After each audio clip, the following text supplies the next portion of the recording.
Hi guys, my name's Kane. I work at Mornington Diaco's and we're here to show the natives. Mario Diaco will take over from there. Hey guys, how are you? Mario from Diaco's Garden Nursery. Hope you're all well. Today we're going to be talking about Australian natives. What's the latest fads in regards to garden design with natives? Basically everything you need to know.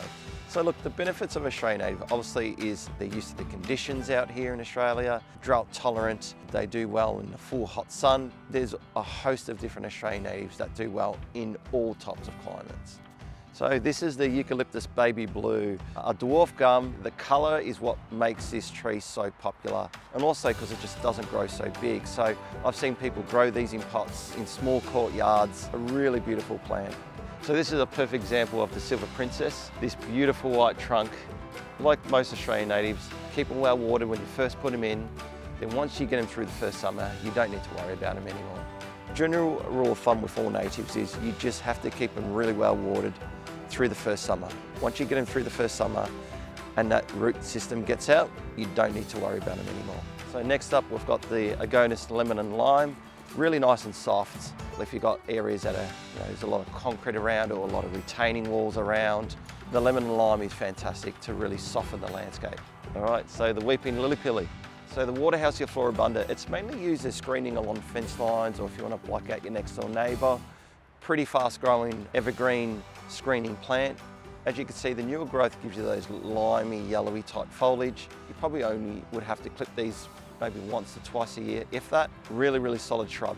This is kind of like the traditional type of landscape garden you'll get in Australian native gardens where you've got red core type of edging, and then inside it, obviously, is the lovely Banksia birthday candle. Good for open areas, and the flowers are amazing.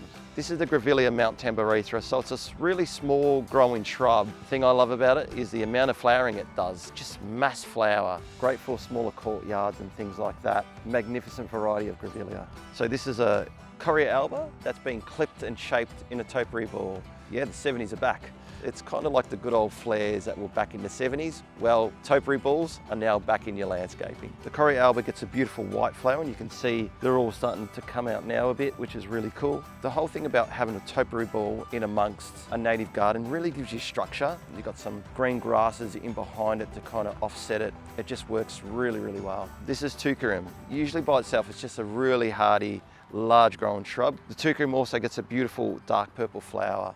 A couple more to go through. Let's do it. So kangaroo paws, pinks, yellows, reds, oranges, whites. You can just cluster all these different colors together and just voila. They flower for most of the year, which is amazing. Really, really popular. I love this shrub.